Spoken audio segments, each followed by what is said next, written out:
ఇంకొకటి chain lube spray cleaning చేసినా లేదా చైన్ టైటన్ చేసినా లూబ్ అనేది కంపల్సరీగా అప్లై చేయాలి. ప్రస్తుతానికి నా దగ్గర ఉన్న ఈ విస్టా చైన్ లూబ్ స్ప్రే అయిపోయింది, అందుకనే హార్పిక్.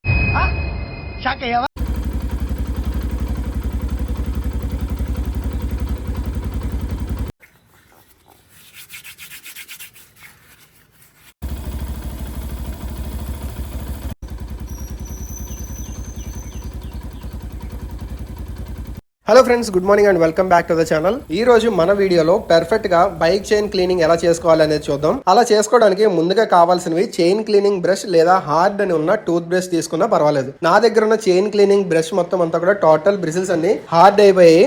సో అందుకనే నేను టూత్ బ్రష్ అసలు ఎలా వస్తుందో చూద్దామని టూత్ బ్రష్ వాడుతున్నాను. చైన్ క్లీనింగ్ కి నేను WD-40 స్ప్రే వాడుతున్నాను. ఇంకా మార్కెట్ లో మోటల్ ఎక్సెట్రా చాలా బ్రాండ్స్ ఉన్నాయి. మంచివి ఏదైనా చూస్ చేసుకోండి. డిస్క్రిప్షన్ లో లింక్స్ కూడా ఇస్తాను, చెక్ చేయండి. ఇంకొకటి చైన్ లూబ్ స్ప్రే క్లీనింగ్ చేసినా లేదా చైన్ టైటన్ చేసినా లూబ్ అనేది కంపల్సరీగా అప్లై చేయాలి. ప్రస్తుతానికి నా దగ్గర ఉన్న ఈ విస్టా చైన్ లూబ్ స్ప్రే అయిపోయింది, అందుకనే హార్పిక్. దీంట్లో ఉన్నది హార్పిక్ కాదు, సెర్వోది 90 గేర్ ఆయిల్ దీంట్లో ఫిల్ చేసా చైన్ కి అప్లై చేయడానికి ఈజీగా ఉంటుందని. ముందు స్ప్రాకెట్ దగ్గర క్యాప్ ఓపెన్ చేయడానికి 8mm నట్స్ విప్పడానికి టీ-బిట్ ఒకటి తీసుకున్నాను.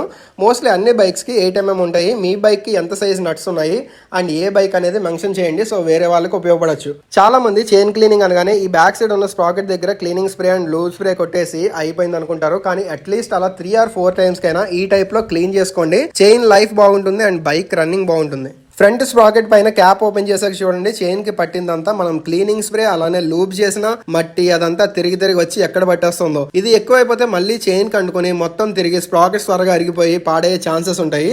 అందుకే అన్నాను 3 to 4 టైమ్స్ కి ఒకసారైనా ఈ టైప్ లో క్లీన్ చేసుకోండి అని. స్ప్రాకెట్ దగ్గర అండ్ ఈ క్యాప్ లోపలంతా WD-40 కొట్టి బ్రష్ తో ఫుల్ గా క్లీన్ చేసుకోండి. ఈ క్యాప్ కి పట్టేసిందంతా త్వరగా వదలదు, కొంచెం కష్టపడాలి. పెయింట్స్ కి సంబంధించిన థిన్నర్ ఉంటుంది కదా, అది అప్లై చేసైనా మొత్తం క్లీన్ చేసుకోండి. కానీ ఆ థిన్నర్ చైన్ కి వాడకండి, ఓరింగ్స్ పాడయ్యే ఛాన్సెస్ ఎక్కువ. అలానే చైన్ క్లీనింగ్ కి డీజిల్ తో చేసినా పర్వాలేదు, కానీ పెట్రోల్ తో మాత్రం చేయకండి. ఈ క్లీనింగ్ ప్రాసెస్ అంతా చేసేటప్పుడు కిందన ఈ ఆయిల్ లేదా స్లష్ లాంటిది పడినా పర్వాలేదు అనే ఏరియాలో బైక్ పెట్టుకుని చేసుకోండి. బ్రష్ తోటి ముందు స్ప్రాకెట్ దగ్గరే కాకుండా చైన్ కూడా ఇలా క్లీన్ చేయాలి, కానీ చేతులు చాలా జాగ్రత్త. మీకు అలవాటు లేకపోతే నా సజెషన్ ఏంటి అంటే ఇంజిన్ ఆపేసి న్యూట్రల్ లో పెట్టి బ్యాక్ వీల్ తిప్పుతో ఇదే టైప్ లో క్లీన్ చేసుకోవచ్చు.